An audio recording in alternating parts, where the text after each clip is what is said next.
All right, everyone, welcome to East Chattanooga. As you can see, we have reached the end of the line. Quite literally, it does not go any further. So we're going to pull that locomotive onto this turntable and spin it around 180 degrees for the return trip to Grand Junction. This turntable you're looking at here was constructed in 1916 by the American Bridge and Iron Company in Ambridge, Pennsylvania. And it was used by the Central Georgia Railroad in Macon, Georgia at their locomotive back shops. Now here comes the fun part. We're going to get into a bunch of, I'll just put it this way, today is an 80 kind of day. Because we've got locomotive number 80. We brought this turntable here in the 1980s. This turntable is, you guessed it, 80 feet long, and you'll never believe it, it weighs in at 80 tons. So a bunch of 80s. So 80 tons though. Keep in mind your average school bus only weighs about 12 to 13 tons. Your average car, just 1 or 2 tons. Another good example, the Space Shuttle. Space Shuttle unloaded is only 75 tons. This thing weighs more than the Space Shuttle, and we're about to pull 120 tons of locomotive on top of it. So we're going to be turning 200 tons right here in front of you. So it'll probably surprise you to know that this turntable was originally turned by hand. It was an Armstrong table. There would have been poles extending off each end, and it would have taken on average 4 people to push those poles to spin this table around. But don't worry, I'm not about to ask for any volunteers. We don't do it that way anymore today. Instead, this turntable has been electrified. Don't worry about us, though. Electricity will not go through a bad conductor. Instead, we'll be using a small 25 horsepower electric motor under the operator shed here that our conductor Mike will be operating. So all he's got to do is push a button using one finger. I hope that's not the finger he uses to pick his nose with.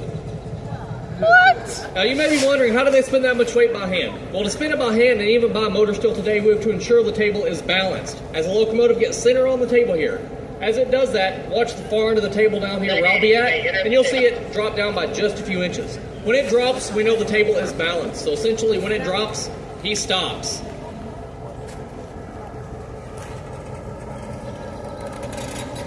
Now, as I mentioned on board the train, this is the locomotive pulling us today, the Tennessee, Alabama, and Georgia Railroad number 80. Built in 1968 by EMD for the tag. Model GP38, producing right at 2,000 horsepower.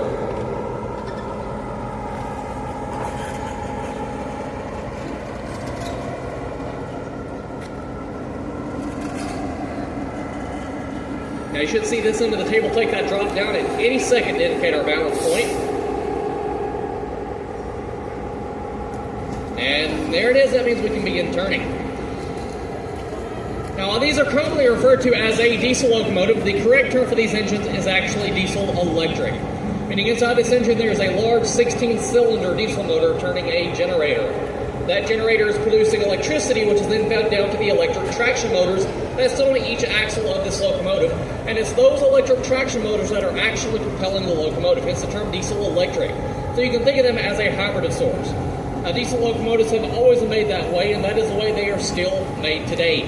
The biggest difference between the locomotives built in 1968 and the ones being produced today are that the modern engines have computer systems in them, as well as produce much more power, they're much more fuel efficient, and they run on alternating current rather than direct current like this one.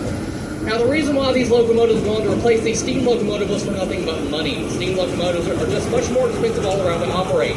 When you factor in things such as your crew and labor costs, the maintenance, repair costs, fuel and water costs, and so on, compared to all that, these are just much cheaper to run. The railroad began purchasing these as nothing more than a cost-cutting measure. Now, there is a misconception about power being the reason. That's actually not the case. So I'll just put it into perspective this way. So this locomotive built in 1968, like I said, 2,000 horsepower, state-of-the-art when new. Well, our oldest operating piece of equipment is a steam locomotive built in 1904. And guess what? It produces also 2,000 horsepower. Over 50 years older, and it produces the same amount of power. Now, do have a look up in the cab there. You'll see our engineer, Andrew. Everyone, do go ahead and give him a wave. He is responsible for getting us here and back today. So everyone, like I say, give him a wave. It is his birthday, after all. I'm just kidding. It's not his birthday. Now, we're going to line this locomotive up for the next track over, so we can do what's called a runaround. What that means is the locomotive will go past our train on track number 2, through a switch, we'll then reverse through the switch back into track number 1, to recouple the other end of the train. So what was the front will become the back and vice versa for the return trip. Now that we have the locomotive lined up for the correct track, for those of you that would like to see our back shop where our restorations take place, you can follow me. We'll walk back towards our train. When we get to it, we'll take a right turn over that small crossing and head to that large building in the distance. Now, those of you that don't want to see the back shop can feel free to reboard the train at any time or visit the depot. But like I said, if you want to see the back shop tour, you can follow me.